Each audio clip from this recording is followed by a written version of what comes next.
So what are your thoughts on Ducey undermining your investigation? Well, we are members of the House Oversight Committee, and we are conducting oversight into the executive at this current moment. Chairman Comer said at our press conference just yesterday, we aren't just investigating the Biden family, we are investigating Joe Biden. Sure, we have some circumstantial evidence that is seems very, very corrupt, and we are gathering more information as the Oversight Committee conducting this oversight so we can reveal the truth. We aren't Democrats that just scream a witch hunt for no reason. We have had legal experts looking into this and making sure that we can move forward with these investigations, and there's enough information to do exactly that. We know that there are at least 9 members of the Biden family involved, and it's time for the DOJ to actually do its job and investigate as well. And hopefully the information that we bring forward leads to those investigations. Now, we can't put anyone in cuffs as members of Congress. And I don't think that the Department of Justice officials are very eager to cuff their boss right now, who is currently in the White House, whether that's the fake White House set that they built for him or the original. But the American people are tired of the 3-letter agencies that are weaponized against them and targeting even President Trump, while we have this family who has very corrupt dealings and very questionable engagements with our foreign adversaries. So as Lauren Boebert says, we aren't Democrats who just scream witch hunt for no reason. And she says this while justifying an investigation into Joe Biden, for whom their own report literally showed no wrongdoing. And don't take my word for it, take the Republicans. It was their own report that conceded that there was no evidence of any crime or even link to a crime by Joe Biden in their months-long effort to try and prove otherwise. And so, of course, Republicans are now still trying to exploit their audience into believing the polar opposite. You gotta love, too, how the line Lauren Boebert went with here was, we don't just scream witch hunt for no reason. Right, because Republicans very famously don't just call anything a witch hunt that they don't agree with. Anyway, for no reason at all, here are a few clips. This is a political witch hunt. Of the most disgusting witch hunt. A witch hunt! It's just a continuation of the witch hunt. Then I had the witch hunt. It goes on forever. It goes on. But don't forget, I've gone through years of a fake witch hunt. A witch hunt and all this nonsense that they threw at us. It's a pure witch hunt. A horrible, horrible, disgusting witch hunt. And what did they do? They went on a witch hunt for years and years. The witch hunt, I call it the witch hunt. A continuation of the greatest witch hunt in the history of politics. Where were we? Oh, right. Republicans would never scream witch hunt for no reason. Got it. I should note, too, that the host in this clip is Newsmax's Eric Bolling, who is very clearly trying to mop up whatever sloppy seconds he can find in the aftermath of Fox's Steve Ducey saying this to Oversight Committee Chair James Comer. I know the Republicans said that the smoking gun were these financial records that you were able to subpoena and got your hands on. They show that some of the president's relatives were paid more than $10 million from foreign sources between 2015 and 2017. And your party, the Republican investigators, say that that's proof of influence peddling by Hunter and James.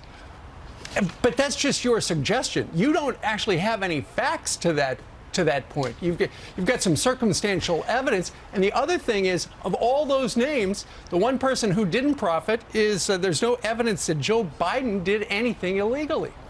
Well, if you look at the laptop and the emails between the president's son and his associates, they went to great lengths to hide Joe's involvement. They even gave him nicknames. They called him the Celtic and the big guy.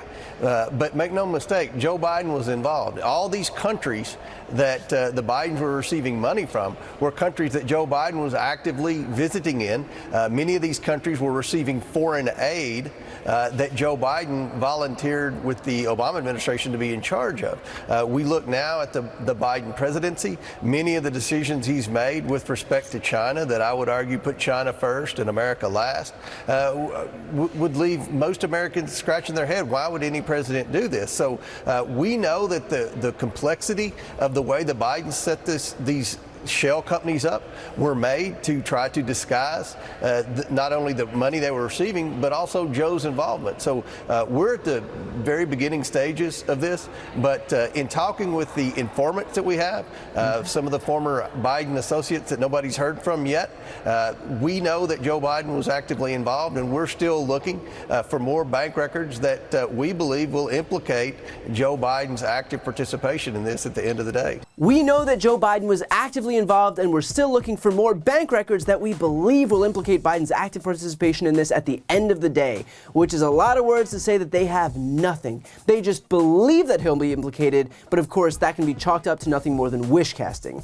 There's a big difference between we have evidence that implicates Joe Biden and we believe we will implicate Joe Biden at the end of the day. And I don't know who needs to hear this, but wanting someone to be implicated doesn't mean that they are implicated. Now, going back to Lauren Boebert, she says it's time for the DOJ to do its job and investigate as well.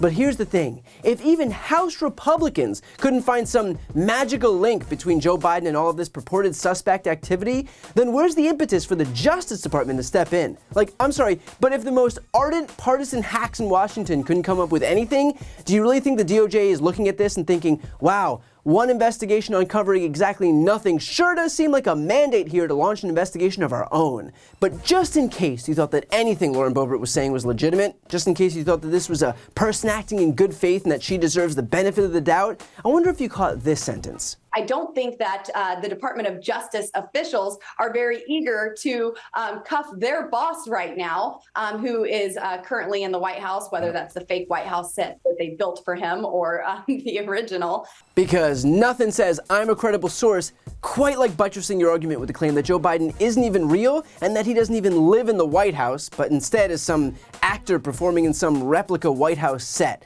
So if you believe any of this nonsense about Joe Biden running some family crime ring, recognize that the people spewing that BS are the same ones claiming that Biden isn't even the president. Put another way, these may actually be the dumbest people in Washington, and that's really saying something. And finally, let's not ignore the elephant in the room when Boebert says this. We have this family who has very corrupt dealings and very questionable engagements with our foreign adversaries. Well, I'm sorry, but imagine thinking Republicans actually give a shit about families with corrupt dealings. These people would trade their firstborn for Donald Trump, of the Trump family, and yet they're trying to convince everyone else with a pulse that they actually care about corrupt family dealings? I'm not sure it would be physically possible to project any harder, but I guess when you're operating without shame, it can be pretty easy. So just for the sake of reminding these Republicans like Lauren Boebert about the party that she's a member of and the guy who currently leads that party, let's not forget that Donald Trump and his family had just a few instances of family corruption while he was in office. Like, for example, how he claimed to have closed down certain bank accounts abroad, and yet according to his own tax returns, he still had a Chinese bank account while he was president. What about the Trump International Hotel in Washington, D.C., which was essentially a way station for foreign dignitaries looking to curry favor with Trump? And that includes the Saudis booking 500 rooms to the tune of $270,000 just after Trump's election. What about when Ivanka was granted a total of 41 trademarks from the Chinese government during Trump's term?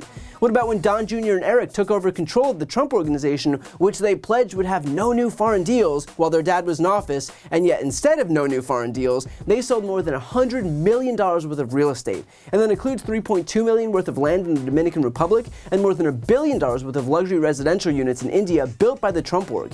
And of course, how about Jared Kushner's company buying 666 Fifth Avenue for $1.8 billion just prior to the 2008 economic crash, which expectedly became a massive financial liability on the company?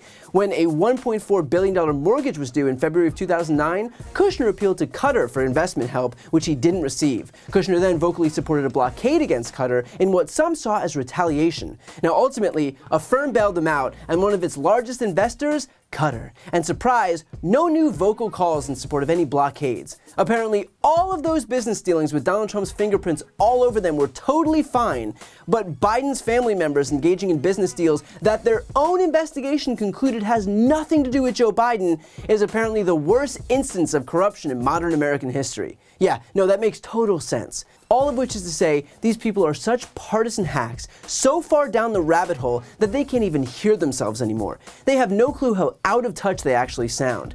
And so as we head into the next election cycle, remember that one party has spent the last 2 years passing legislation to make your life better, and the other party is trying to convince you that the president isn't real. So yeah, Not sure you need much more information than that. Before you go, I need your help. I'm right on the cusp of hitting 2 million subscribers, so please help me grow this channel so the progressive media ecosystem grows by hitting the subscribe button right here on the screen. I also started a Spanish channel so we can finally start regaining some of that lost ground among Spanish speakers, so if you want to help support those efforts, you can hit that subscribe button. And finally, if you listen to podcasts and you want to support mine, you'll find a link to that on the screen as well. Thanks so much for watching.